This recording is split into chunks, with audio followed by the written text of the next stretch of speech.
बच्चों दूसरा crystal system हम लोग बात करने वाले हैं सीजियम क्लोराइड के बारे में। ठीक है, तो सीजियम क्लोराइड वैसे तो बीसीसी स्ट्रक्चर हम लोग यूजुअली लिखते हैं, बट थोड़ा सा डिफरेंस है बीसीसी और सीजियम क्लोराइड में।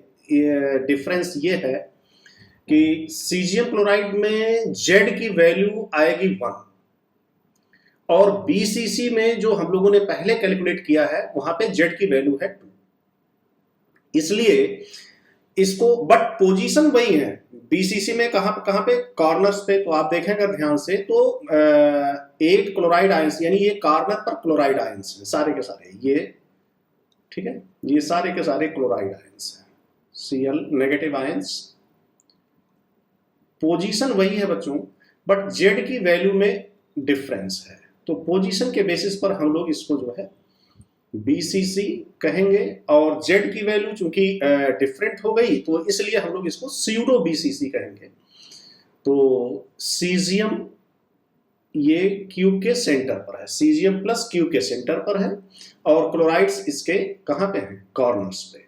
तो अगर हम लोग Z with respect to chloride देखें, Z with respect to chloride, तो Z with respect to chloride हो जाएगा बच्चों 8 into 1/8, 8 corners and contribution of 1 corner in 1 cube, 1 unit cell, that is 1/8. So this is equal to 1. And Z with respect to cesium plus, this is equal to 1. So Z for cesium chloride is equal to 1 cesium plus 1 Cl minus. So this is equal to 1 cesium chloride. So how many formula units of cesium chloride required per unit cell? So answer is 1. But BCC में आप देखोगे Z की value क्या आएगी 2। तो कभी कभी ये प्रॉब्लम आ जाती है। अब मान लेते हैं कि कोई न्यूमेरिकल क्वेश्चन आया, डेंसिटी कैलकुलेट करना है, और आपने अगर सीजियम क्लोराइड पर बेस्ड है क्वेश्चन, तो आपको Z की वैल्यू 1 लेनी पड़ेगी। और अगर कोई सीजियम क्लोराइड पर बेस्ड नहीं है, यानी ए बी टाइप का क्रिस्टल, सीजियम क्लोराइड को हम लोग A प्लस बी माइनस भी कह सकते हैं, A प्लस बी माइनस, यानी अगर नॉन आयन, ये तो आयनिक क्रिस्टल हो गया। अब मान लेते हैं कि कोई नॉन आयनिक क्रिस्टल है, मान लेते हैं कोई मेटल है जो इसमें क्रिस्टलाइज हो रहा है, तो मेटल के लिए फिर जेड की वैल्यू आपको 2 लेनी पड़ेगी। तो बच्चों जब कभी भी आप कोई न्यूमेरिकल सॉल्व कर रहे हो, तो न्यूमेरिकल में आपको ये देखना होगा कि सीजियम क्लोराइड एक जो स्टैंडर्ड क्रिस्टल सिस्टम है, ये आयनिक क्रिस्टल है, तो जेड की वैल्यू 1 होगी, और नॉन आयनिक है तो ये कैसा क्रिस्टल हो गया बच्चों, आयनिक। और अगर हम यहां पर नॉन आयनिक ले लें, नॉन आयनिक में क्या क्या आते हैं, नॉन आयनिक में आते हैं बच्चों मेटैलिक, मेटैलिक आते हैं, नॉन आयनिक में आते हैं मॉलिक्यूलर, मॉलिक्यूलर, नॉन आयनिक में आते हैं एटॉमिक। तो अगर इनके लिए हम लोग ये कहें कि भाई कोई नॉन आयनिक क्रिस्टल है जो सीजियम क्लोराइड टाइप में अरेंज हो रहा है, तो इनके लिए जेड की वैल्यू क्या आएगी, 2 आएगी, ये ध्यान रखना।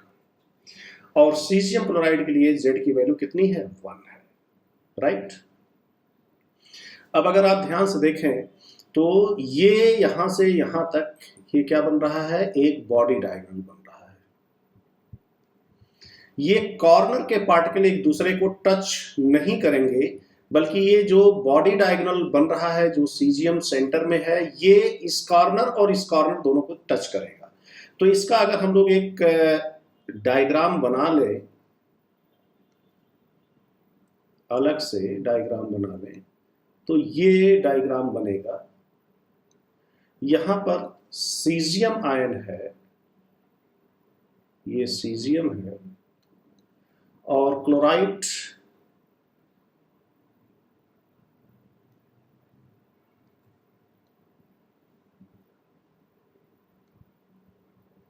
कॉर्नर पे, और एक क्लोराइड यहां पे।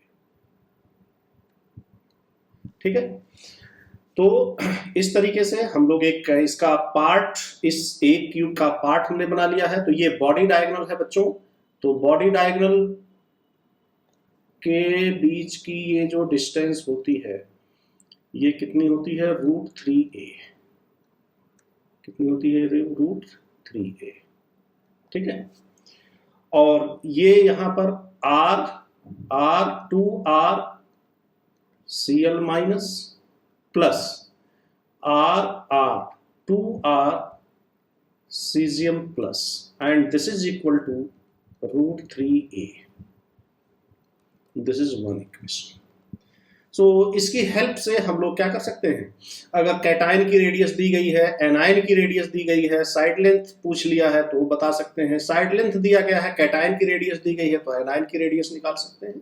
तो इस तरीके से ये न्यूमेरिकल कैलकुलेशन कर सकते हैं। अब देखिए, अगर पूछा जाए कि भाई डिस्टेंस बिटवीन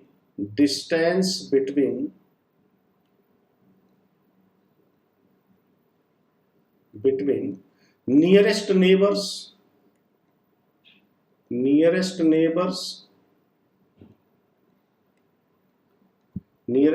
तो ये हो जाएगा यहां पर √3a/2, right. The distance between nearest neighbour is √3a/2। ये देखिए, ये पार्टिकल्स एक दूसरे को टच कर रहे हैं तो यही एक दूसरे के क्या होंगे, नियरेस्ट होंगे। ये डिस्टेंस यहां से यहां तक की distance, this is the nearest neighbours. और ऐसे कितने मिलेंगे, अगर आप ध्यान से देखो तो एक सीजियम के सराउंडिंग में √3a/2, यहां से यहां तक की डिस्टेंस क्या है, √3a/2, यहां से यहां तक की डिस्टेंस √3a/2, यहां से यहां तक की डिस्टेंस √3a/2। तो ये सारे के सारे 8 पार्टिकल्स √3a/2 डिस्टेंस पर मिलेंगे। तो distance between nearest neighbours √3a/2। So the number of nearest neighbours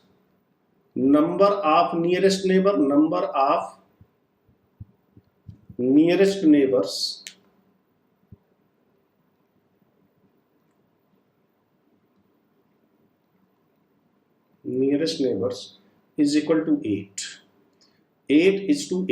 अगर आप एक कॉर्नर लोगे तो ऐसे 8 क्यूब्स हम लोग रख सकते हैं, एक कॉर्नर 8 में शेयर किया जाता है, तो 8 के सेंटर इस कॉर्नर से √3a/2 डिस्टेंस पर होंगे। तो इसका कोऑर्डिनेशन नंबर हो गया, this is equal to the coordination number.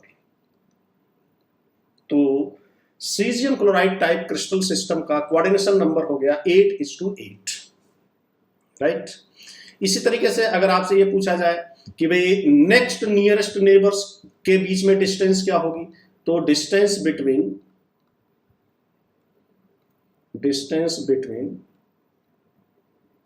Next nearest neighbour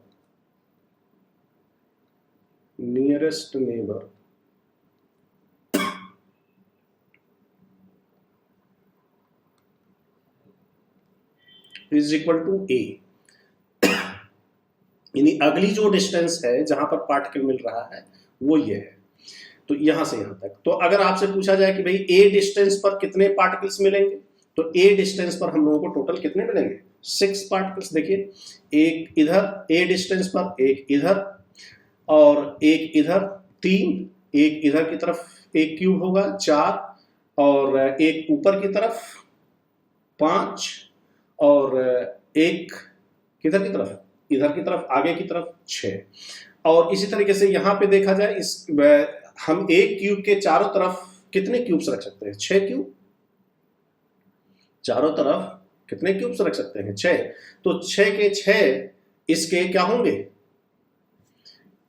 a distance पर, इस क्यूब के सेंटर की डिस्टेंस a, इस क्यूब के सेंटर से ऊपर वाले क्यूब की डिस्टेंस a, इधर से इधर की 6 फेसेस हैं, और हर एक एडजेसेंट क्यूब के सेंटर के बीच की डिस्टेंस a आ जाएगी। तो कुल मिलाकर के हम लोगों को number of next nearest neighbours इसमें मिलेंगे 6। Number of next nearest neighbours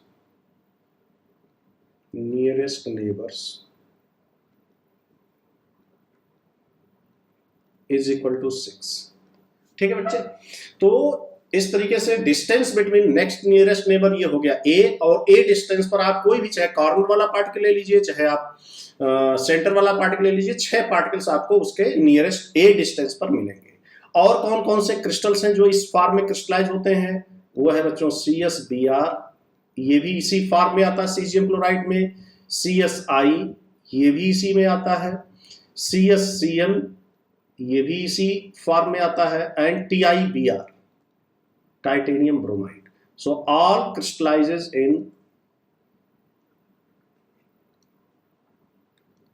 crystallizes in CsCl type। Right. तो ये हो गया बच्चों caesium chloride type structure. Well see ZnS type. तो बच्चों ZnS जो क्रिस्टल सिस्टम है ये दो तरीके के दो फॉर्म में एग्जिस्ट करता है ZnS। एक हेक्सागोनल यूनिट सेल में और दूसरा क्यूबिक यूनिट सेल में। तो इस तरीके से ये दो तरीके के क्रिस्टलाइन फॉर्म में एग्जिस्ट करता है। तो हम लोग लिख सकते हैं एग्जिस्ट इन टू क्रिस्टलाइन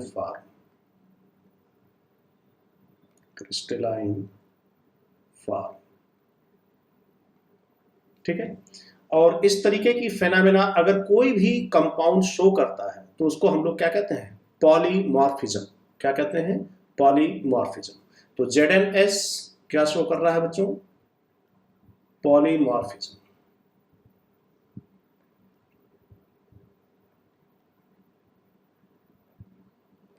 तो ये पॉलीमॉर्फिज्म की फेनोमेना शो करेगा, यानी मॉलिक्यूलर फार्मूला एक लेकिन डिफरेंट क्रिस्टलाइन फॉर्म। तो इसके कौन कौन से हैं दो पॉलीमॉर्फिज्म? पॉलीमॉर्फ्स कौन कौन से हैं दो? पहला है वुडजाइट,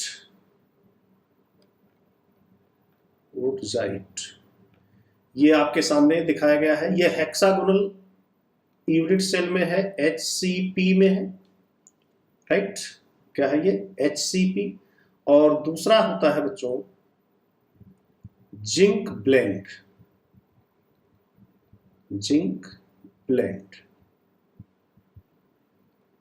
राइट। दूसरा है zinc blende.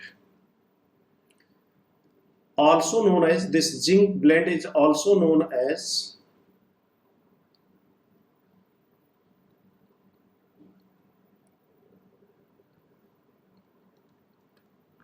sphalerite, right? Sphalerite. So zinc blend या sphalerite, क्या फर्क है वुडजाइट और इसमें? ये क्यूबिक यूनिट सेल में आता है। किस में आता है? Cubic unit cell. यानी जिंक सल्फाइड ये दो क्रिस्टलाइन फॉर्म में एग्जिस्ट करता है, एक है वुडजाइट और दूसरा है जिंक ब्लेंड और स्फेलेराइट। और दोनों के क्रिस्टलाइन फॉर्म्स क्या हो गए? एक हो गया हेक्सागोनल और एक हो गया क्यूबिक, ठीक है। तो अगर आप देखें ध्यान से तो ये हेक्सागोनल यानी ये वुडजाइट स्ट्रक्चर है और दूसरा क्यूबिक स्ट्रक्चर भी अभी मैं आपको शो करूंगा। तो ये HCP यानी ये कौन सा स्ट्रक्चर है, कौन सा क्रिस्टलाइन फॉर्म है? This is वुडजाइट।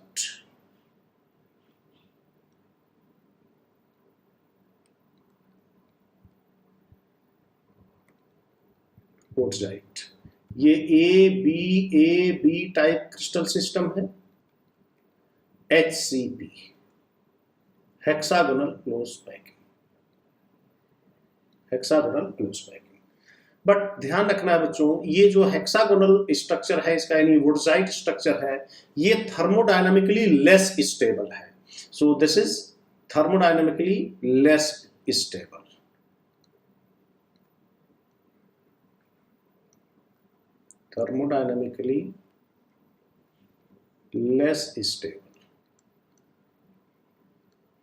And its density is also less compared to the zinc blend. Density of this woodsite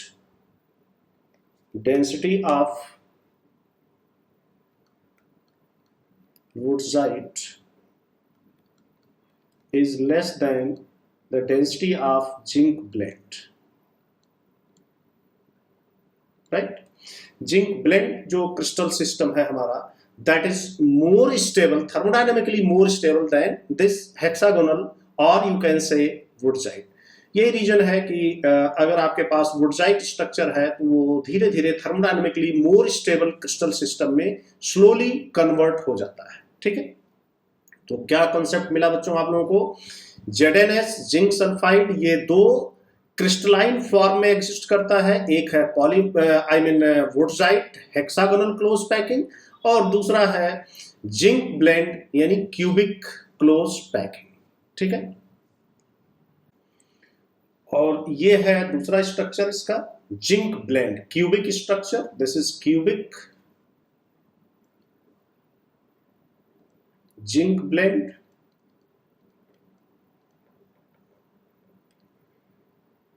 cubic structure, cubic lattice, right?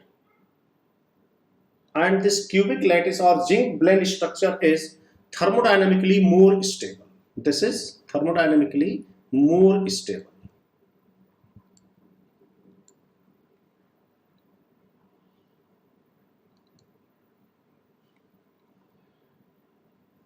More stable. किससे? वुडजाइट स्ट्रक्चर से, यानी पहले वाले स्ट्रक्चर से। इस स्ट्रक्चर से क्या है, ये ज्यादा स्टेबल है। अब देखिए सल्फाइड आयंस इसमें कहां कहां होंगे, तो मैं इसके बारे में डिटेल डिस्कशन करूंगा आप लोगों से। सल्फाइड आयंस कहां कहां पे प्रेजेंट होंगे? सल्फाइड आयंस प्रेजेंट होंगे कॉर्नर, सारे के सारे कॉर्नर्स पर, और कहां पर? फेस सेंटर्स पर। all corners and all face centers,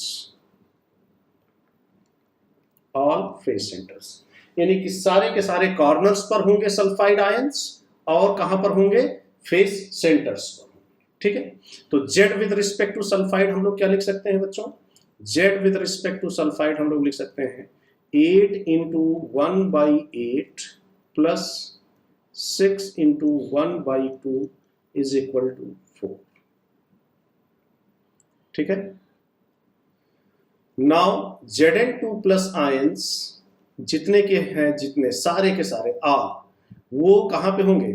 alternate tetrahedral voids, alternate tetrahedral TD voids. तो Zn2 प्लस आयंस लोकेटेड होंगे alternate tetrahedral voids, that is हम लोग क्या लिख सकते हैं? हाफ न्यूमेरिकल वैल्यू में हाफ एंड एग्जैक्ट लोकेशन, तो alternate tetrahedral voids, half of tetrahedral voids, or you can say 50% of tetrahedral voids. So how many tetrahedral voids are there? There are 8 tetrahedral voids per unit cell in the cube. So Z with respect to Zn2 plus is equal to 8 tetrahedral voids, 8 × 1/2, so this is equal to 4.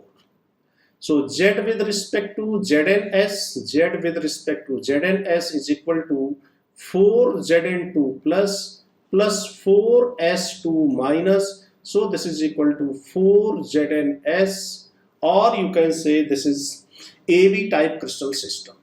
What? AB type crystal system. So there are 4 formula units of ZnS required per unit cell. अब हम लोग बच्चों देखते हैं इसकी position. ये हमारे पास देखिए ध्यान से, ये जो है सल्फाइड आयंस है, ये सल्फाइड आयंस है, कॉर्नर है, ये फेस के सेंटर्स पर है। ये जो पर्पल कलर से शो किया जा रहा है, ये जिंक आयंस है।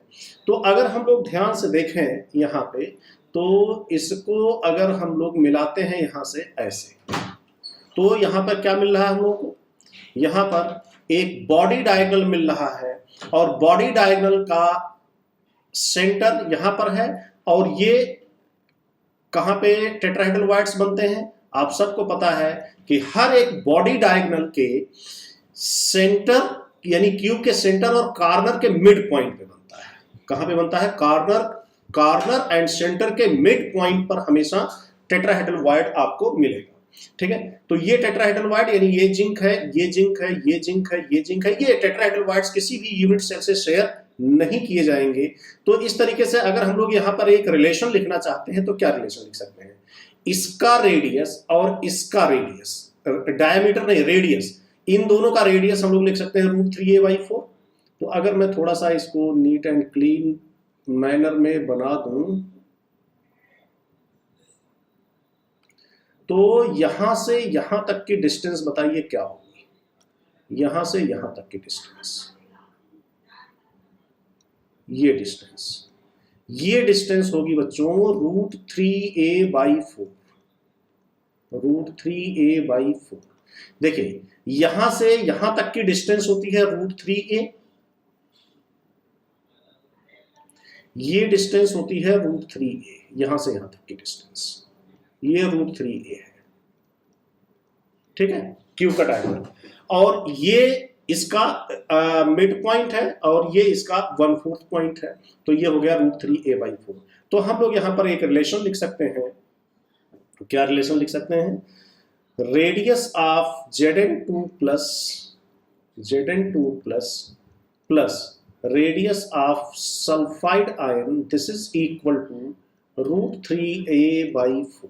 This is one relation, and by using this relation you can calculate different parameters for this cell, right? And इनमें shortest distance between two sulfide ions या nearest neighbors, right? Distance between the nearest neighbors, so the distance between the nearest neighbors is this only, what, √3a/4. This is the shortest distance, so the coordination number is 4:4. सो यहाँ पे कितने particles मिल रहे हैं, इसके surrounding में कितने ऐसे particles मिल रहे हैं, अगर आप ध्यान से देखो तो हम लोग अगर इसको ले लें, इस वाले जिनको ले लें, तो इससे √3a/4 डिस्टेंस पर ये है, √3a/4 डिस्टेंस पर ये है, √3a/4 डिस्टेंस पर ये है, √3a/4 डिस्टेंस पर ये है। तो 1 2 3 4, 1 2 3 4, तो इस तरीके से 4 कॉन्स्टिट्यूएंट पार्टिकल्स इस जिंक के सराउंडिंग में है। इसी तरीके से सल्फाइड के पास भी 4 होंगे √3a/4 डिस्टेंस पर। So the distance between nearest neighbours, the distance between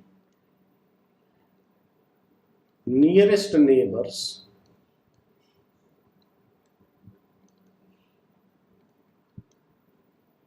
is equal to √3a/4. So the coordination number is 4:4. एक और तरीका है, आप कोऑर्डिनेशन नंबर इसका क्या कर सकते हैं, 4:4 प्रूव कर सकते हैं रेडियस रेशियो से। अगर आप रेडियस रेशियो देखें इसका, तो रेडियस रेशियो हो जाएगा बच्चों 0.79 divided by 1.84, 1.9, we can 1.84 or 1.9 we can take. So अगर इसको आप डिवाइड करोगे तो यह आएगा 0.389। तो 0.389, this is 0.389, this is greater than or equal to 0.225 but smaller than 0.414। तो अगर आप इसको कंपेयर कर लो तो आपको क्या मिलेगा, कोऑर्डिनेशन नंबर 4। तो ये भी एक तरीका है, आप रेडियस रेशियो कैलकुलेट करके क्या कर सकते हो, कोऑर्डिनेशन नंबर निकाल सकते हो। और ये भी एक तरीका है कि अगर आपको ये पता चल गया कि डिस्टेंस बिटवीन नियरेस्ट नेबर्स वो क्या है, तो उससे भी आप बता सकते हैं कि कोऑर्डिनेशन नंबर क्या होगा। तो जिंक ब्लेंड स्ट्रक्चर ये है हम लोगों का, इसमें क्या है, कोऑर्डिनेशन नंबर 4:4, ठीक है, एंड रेडियस रेशियो 0.389। आप इसको, this is the radius of zinc, this is the radius of Zn2 plus, and this is the radius of sulphide minus, right. So smaller radius of smaller ion by radius of larger ion 0.389। तो हमारे पास हर एक आयनिक crystal में ये option रहता है कि हम radius ratio, cation और एनायन की अगर रेडियस आपको पता है तो आप बता सकते हैं कि ये किस तरीके के क्रिस्टल सिस्टम में आएगा, यानी टेट्राहेड्रल वायड में जाएगा, ऑक्टाहेड्रल वायड में जाएगा, किस तरीके का ये सिस्टम बनाएगा। तो इस तरीके से ये है ZnS का जिंक ब्लेंड स्ट्रक्चर। अब यहाँ पर एक और इंपॉर्टेंट पॉइंट मैं आप लोगों को बताऊं बच्चों, अगर आप इसमें पैकिंग फ्रैक्शन निकालना चाहते हैं इसका, तो पैकिंग फ्रैक्शन ZnS का अगर आप निकालना चाहते हैं ऑफ ZnS, तो ये हो जाएगा 4 Zn particles, 4 particles, 4 into 4/3 pi r Zn2 plus cube plus 4 into 4/3 pi r sulphide ions minus cube whole divided by a cube into 100% packing fraction मिल जाएगा। अब आप a cube is equal to, this is equation 1, और आपके पास एक relation है √3a/4 is equal to radius of Zn2 plus radius of sulphide ion. This is equation 2। अगर आप इन दोनों इक्वेशंस को यूज कर लो बच्चों, तो आप क्या कर सकते हो, पैकिंग फ्रैक्शन कैलकुलेट कर सकते हो। देखो R Zn2 plus R sulphide minus के फॉर्म में है ये इक्वेशन, एंड √3a/4 एक को आप रिप्लेस कर दो इसके टर्म में। जहां पर a क्यूब है वहां पर आप इसको लिख सकते हो क्या, a इज इक्वल टू आप लिख सकते हो 4 times of R Zn2 plus RS2 minus divided by √3, ठीक है, दिस इज a। अब इसका क्यूब, तो इसका क्यूब हो जाएगा, a क्यूब हो जाएगा 4 into 4 into 4 R of Zn2 plus R of S2 minus cube whole divided by 3√3 into √3 into √3, so 3√3। तो इस तरीके से इक्वेशन 3। अब आप इक्वेशन a क्यूब की जगह पे ये वैल्यू डाल करके और क्या कर सकते हैं, पैकिंग फ्रैक्शन कैलकुलेट कर सकते हैं, ठीक है। तो इस तरीके से आप ZnS का पैकिंग फ्रैक्शन भी कैलकुलेट कर सकते हैं। अब एक बड़ा इंटरेस्टिंग पॉइंट है बच्चों यहाँ पर, कि जो डायमंड हम लोग जानते हैं कि भाई डायमंड का क्रिस्टल, डायमंड जो कि हार्डेस्ट मटेरियल है हम लोगों के पास, डायमंड ये बिल्कुल ZnS यानी जिंक ब्लेंड टाइप स्ट्रक्चर में क्रिस्टलाइज करता है। तो डायमंड क्रिस्टलाइजेस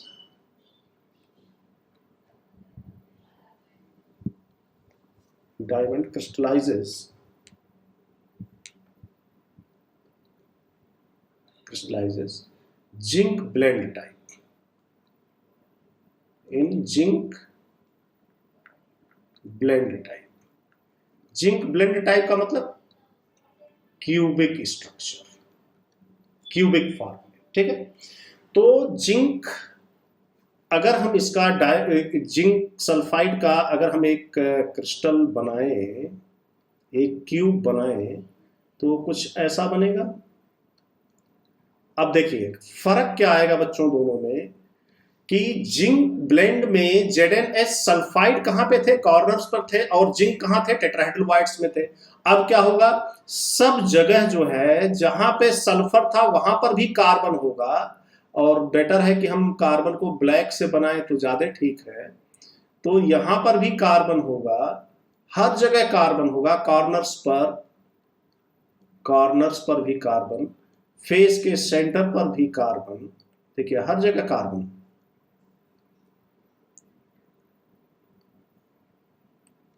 और जो 4 इसमें हमारे पास जिंक आयंस थे वहां पर भी कार्बन, यहां